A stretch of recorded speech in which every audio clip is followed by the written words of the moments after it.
This is how we opened our second branch. Fresh Grinds Cafe officially has a second branch, and samahan niyo ako as I tell you how we started everything. At ito na ang eksena natin dito 1 week after matapos ng mga taga-ayos namin sa place. Ito na ang itsura niya. We're far away from reality kasi wala pa yung pintuan. Kakabutas lang nila. Let's go upstairs. Makikita nyo sa second floor, may abang na sa mga ilaw, pero nandun pa yung mga door, aayusin pa yan. And dito na ang week 2 namin, nag-aayos sila ng crazy tiles dito dahil nga gusto namin may outdoor din kami. So, pinalagyan namin ng pang-outdoor. Dala ko ang mga ilaw at ang bidet. Hindi pwedeng mawala ang bidet sa aming store. And pinapili nila ako na color ng tiles for the counter. Ngayon, ito na ang update namin, week 3. Walang tao, so inopen ko yung store mag-isa. And dumating na ang chiller, counter chiller. Problema lang, parang masyado siyang mababa. And medyo magulo pa siya, kung tutuusin, for week 3. Eksena, medyo matagal sila. Bakit walang pa? Medyo mababa siya. So, another mistake was nandito yung abang, but the sink is here. So, medyo may mali kami. Hindi namin na-foresee yung mali. We have to figure this out kasi dapat dito yung sink. But apparently, nandun yung sink. Nandun yung butas ng sink. So, nandito yung abang na tubig. They have to figure that out first. Siguro, before anything.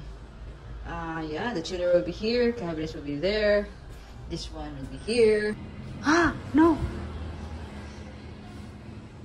Oh, no. It's wrong. Okay, guys, it's December 21. It's a Saturday. I went here because dumating kahapon itong chiller.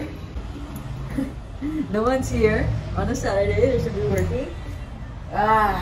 So dapat talaga kailangan binabantayan yung kung nagpapakonstruct kayo. Tip lang, kailangan nyo bantayan. So I try to be as hands-on as possible. In this place, this area is quite far from my place. I'm from Parañaque. This is QC. I just came here. It was a 1-hour drive. Medyo traffic kasi nga Christmas time na. Oh no, everything is wrong. In-instruct ko naman na hindi ito ilaw dito. Mali yung ilaw.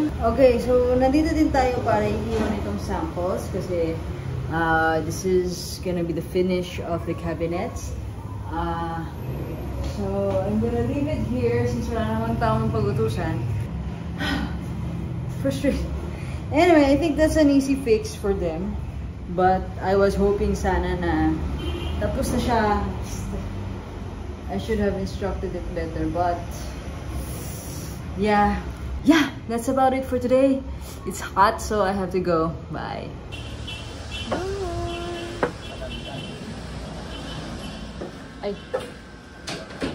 Ay, ito po. Ito pala. Nasa kaliwa.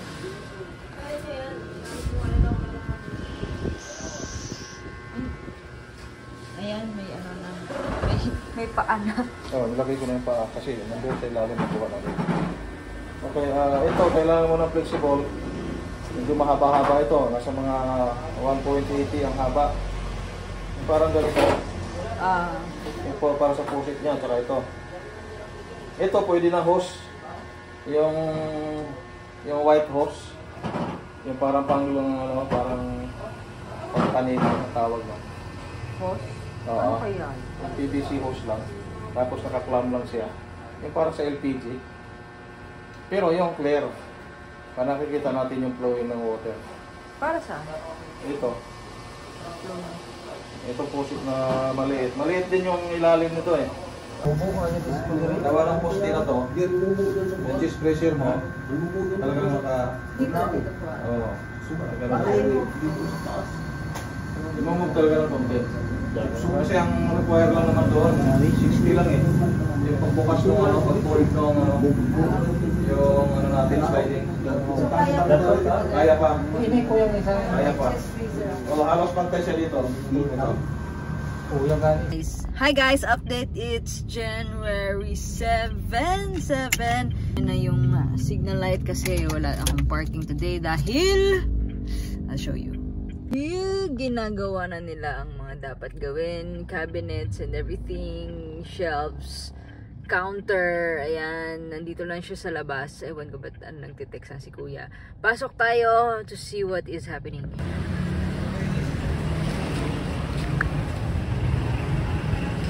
Ano nangyari? Hello po. Nakabit na ba yan, kuya? Ayun po. Ito. Ayaw po nakabit na. Gumagana. Ay, yun na ito. Hindi ko alam. Yung tubig. Yung okay na yung tubig. Hindi ko pa po ma'am. Kasi bago lang po ako dito. Ay. Wala din ako man yung pinagit eh. Ay, sorry. Yung po, yung tubo nakakabit na yung sa... Bumili na kayong tubo. Yung sa drain. Pero yung tubig... Akit. Ay! Yung tatlo sinasabi mo yung ano. Tayo. Ay, pag madilim na. Paggabi.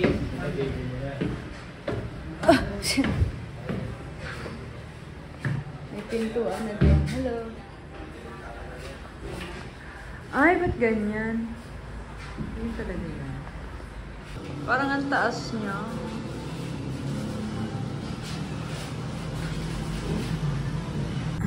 Ayun na nga, medyo matagal siya.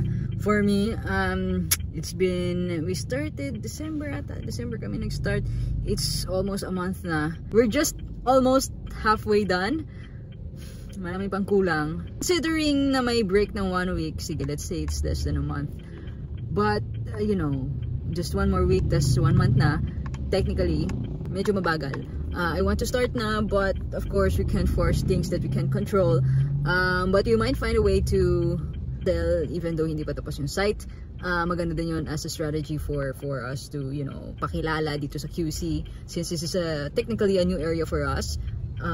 We have a couple of QC customers, but it's more of those in Fairview, in UP, somewhere there in that area. Kaya let's see how the crowd is. I'm very positive. There are a couple of cafes, but not as much as Makati, and we're doing good in Makati. So I'm very, very positive. Good news is that Grab is already open sa amin dito sa QC. Tapos ko na siya i-set up, and yeah, we can try to start ng naka-cart lang, and then let's see from there. While we wait to open, we can start with just a simple cart, simple menu, just to see if, you know, everything is okay, para din magka-mini training din yung team before we officially start the new branch. So I'm excited, but at the same time I'm stressed because it's taking a lot of time. It's eating up a lot of kaching. The more delay we are, the bigger it is, the heavier it is in the pockets. So yeah,